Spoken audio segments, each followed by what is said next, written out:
Friends, study with Archana Sharma channel में आपका स्वागत है। भारत के प्रधानमंत्री में लास्ट वीडियो जो हमारा था उसमें हम इंदिरा जी का काल देख रहे थे और इंदिरा जी की मृत्यु के बाद में किस तरह से राजीव गांधी जी पीएम बने, आज इस वीडियो में हम बात करेंगे। चलिए टॉपिक शुरू करते हैं। देखिए, राजीव गांधी जी शुरू से पॉलिटिक्स में इन्वॉल्व नहीं थे, वे अपनी पर्सनल लाइफ जी रहे थे। संजय गांधी जी अपनी मां के साथ पूरी तरह से राजनीति में सक्रिय थे, परंतु ऐसा कहा जाता है कि संजय गांधी की मृत्यु के बाद राजीव गांधी जी को पॉलिटिक्स में लाया गया। 1981 में जब संजय गांधी जी की जो सीट थी, ठीक है, 1981 में उपचुनाव में अमेठी से जीतकर राजीव गांधी जी पहली बार पीएम बने। 81 की बात है ये, ठीक है।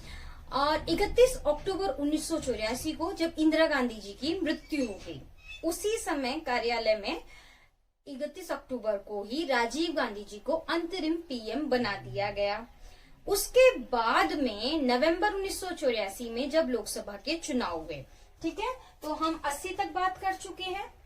अब हम 8वीं लोकसभा की बात कर रहे हैं 1984 की।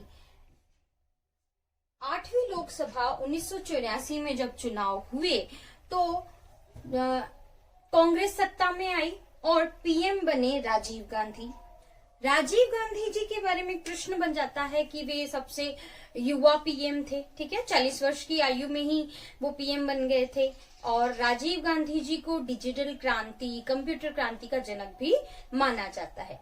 राजीव गांधी जी के कार्यकाल के दौरान ही श्रीलंका के गृह युद्ध की समस्या सामने आई, ऑपरेशन पवन किया गया और श्रीलंका के गृह युद्ध में इंडिया पीस कीपिंग फोर्स को भेजा गया, ठीक है। ये क्वेश्चन बन जाता है, India peacekeeping force, operation Pawan याद रखना, और श्रीलंका का गृह युद्ध, ठीक है, तो वहां भेजा गया। जब राजीव गांधी जी इस गृह युद्ध में इन्वॉल्व हो गए तो इसी बात से नाखुश होकर जो वहां का श्रीलंका का ग्रुप था, लिट्टे गुट, उसी ने राजीव गांधी जी की हत्या करा दी और उनकी हत्या हुई जो चुनाव हुआ लोकसभा का 1991 का, उसके दौरान 21 मई को प्रचार करते समय। क्लियर। चलिए, राजीव गांधी जी के बारे में हम जान चुके हैं। अब राजीव गांधी जी का कार्यकाल हम देख लेते हैं। राजीव गांधी जी का कार्यकाल 31 अक्टूबर 1984 से काउंट होगा और ये काउंट होगा 2 दिसंबर 1989 तक। उनकी मृत्यु पद पर रहते हुए नहीं हुई है, प्रचार करते समय हुई है, ठीक है। तो उनकी मृत्यु तो हुई 21 मई 1991 को और उनका कार्यकाल काउंट हम कर रहे हैं 2 दिसंबर 1989 तक। यहां तक आपके सामने क्लियर हो चुकी है बात। चलिए, राजीव गांधी जी के कार्यकाल में ही वीपी सिंह डिफेंस मिनिस्ट्री जिनके पास थी, वे थे बड़ी ही साफ छवि के व्यक्ति माने जाते हैं। राजीव गांधी के कार्यकाल में हुआ बोफोर्स कांड, ठीक है, ये जो जितने भी स्कैम्प हुए इन पे अलग से वीडियो बनाएंगे, छोटे छोटे कई स्कैम्प हुए थे उस दौरान। तो बोफोर्स कांड जब हुआ तो वीपी सिंह जी ने डिफेंस मिनिस्ट्री छोड़ दी, कांग्रेस की सदस्यता भी छोड़ दी, ठीक है, और वे कांग्रेस से हटकर कार्य करने लग गए। जब अगले लोकसभा चुनाव हुए, वे लोकसभा चुनाव कब हुए, 1989 तक तो चला ही है ना, तो ये हुए 9वीं लोकसभा 1989 के चुनाव। इन चुनावों के अंदर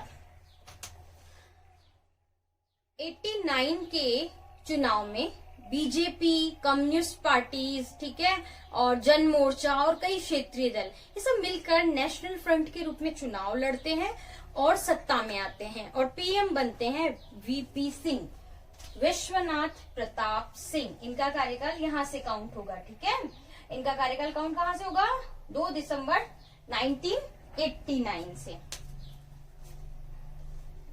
ठीक है। चलिए, अब हम बात करते हैं वीपी सिंह जी की। बड़ी ही साफ सुथरी छवि थी और वीपी सिंह जी गवर्नमेंट बन गई है वीपी सिंह जी की। इनके कार्यकाल में जो कुछ भी रथ यात्रा का मुद्दा था, इन सब मुद्दों पर इस तरह हुआ कि इस मुद्दे पर बीजेपी ने वीपी सिंह सरकार से अपना समर्थन वापस लिया और वीपी सिंह जी को त्याग पत्र देना पड़ा। नेक्स्ट पीएम बने चंद्रशेखर, ठीक है। ये जो चंद्रशेखर पीएम बने हैं, लोकसभा इनकी 9वीं ही काउंट होगी, है ना। चंद्रशेखर जनता दल छोड़ दिया। चंद्रशेखर ने जैसे ही ये वीपी सिंह जी की गवर्नमेंट गिरी और 64 एमपीज को लेकर समाजवादी जनता पार्टी बनाई, कांग्रेस से समर्थन लिया और वे पीएम बन गए। हालांकि उनकी गवर्नमेंट भी नहीं चल पाई। ठीक है, फेमस है डायरी एक्चुअली, जो आपातकाल के टाइम जेल में रहते हुए उन्होंने लिखी थी। इस पे क्वेश्चन बन जाता है। उसका नाम है मेरी जेल डायरी।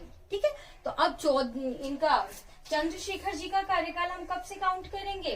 चंद्रशेखर जी का कार्यकाल हम काउंट कर लेंगे यहाँ पे 10 नवंबर 1990 से 21 जून 1991 तक। अब होता है नेक्स्ट लोकसभा चुनाव। ये है 10वीं लोकसभा, इंपॉर्टेंट भी है। 10वीं लोकसभा 1991 में। ठीक है, 10वीं लोकसभा का चुनाव हुआ 1991 में और मुद्दा था मंडल मंदिर। ये प्रश्न बन जाता है, इसलिए मैं अलग से इसे कह रही हूँ। 10वीं लोकसभा चुनाव को मंडल मंदिर चुनाव भी कहते हैं, क्योंकि ये दो ज्वलंत मुद्दे थे उस समय। मंडल कमीशन जिसने ओबीसी आरक्षण लगाया था, जब मैंने अनुच्छेद 16 क्लियर किया है कॉन्स्टिट्यूशन वाली लिस्ट में, उसमें ये क्लियर समझाया है। ठीक है, आप वहां से समझ लीजिएगा। और राम मंदिर बाबरी मस्जिद वाला जो मुद्दा है वो, तो मंडल मंदिर चुनाव इस ही 10वीं लोकसभा के चुनाव को 1991 के इलेक्शन को कहा जाता है। इस चुनाव प्रचार के समय ही राजीव गांधी जी की मृत्यु हो गई थी। ठीक है ना। अब कांग्रेस जब सत्ता में आई तो पीएम बनाए गए पीवी नरसिम्हा राव। ठीक है, तो पीएम कौन बनाए गए? पीवी नरसिम्हा राव। ये पहले दक्षिण भारत के पीएम थे।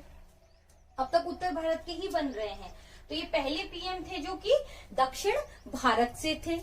इनके बारे में एक दो क्वेश्चन और बन जाते हैं, जैसे कि नेहरू गांधी परिवार से अलग कोई कांग्रेस पीएम बने हैं, तो वे पहले थे लाल बहादुर शास्त्री जी और दूसरे हैं पीवी नरसिम्हा राव। फिर क्वेश्चन ये बन सकता है कि नेहरू गांधी परिवार के अलावा कांग्रेस के ऐसे कौन से पीएम हैं जिन्होंने पूरे 5 वर्ष कंप्लीट किए, तो फिर यही पीएम माने जाएंगे पीवी नरसिम्हा राव, क्योंकि लाल बहादुर शास्त्री जी ने कार्यकाल पूरा नहीं किया था, पद पर रहते हुए ही उनकी मृत्यु हो गई थी। चलिए क्लियर हो गया। एक चीज और, पीवी नरसिम्हा राव को स्पेशली याद किया जाता है आर्थिक सुधारों के लिए। 1991 का जो वित्तीय संकट चल रहा था, ठीक है, उससे भी इन्होंने बहुत अच्छी पॉलिसीज लाए, बहुत अच्छा सुधार किया। और इनकी गवर्नमेंट में वित्त मंत्री थे मनमोहन सिंह जी। ठीक है, आगे उनके बारे में हम पढ़ेंगे ही। अब ये चीज तो क्लियर हो गई। ठीक है, अब हम नेक्स्ट वीडियो में बात करेंगे जो त्रिशंकु संसद बनी अगले लोकसभा चुनाव की, 11वीं लोकसभा 1996। ये सबसे ये बहुत कम टाइम के लिए है, क्योंकि अगला चुनाव हो गया था 1998 में। इस 2 साल के लगभग पीरियड में 3 पीएम बने। तो इस घटनाक्रम की बात करेंगे हम नेक्स्ट वीडियो में। बाय।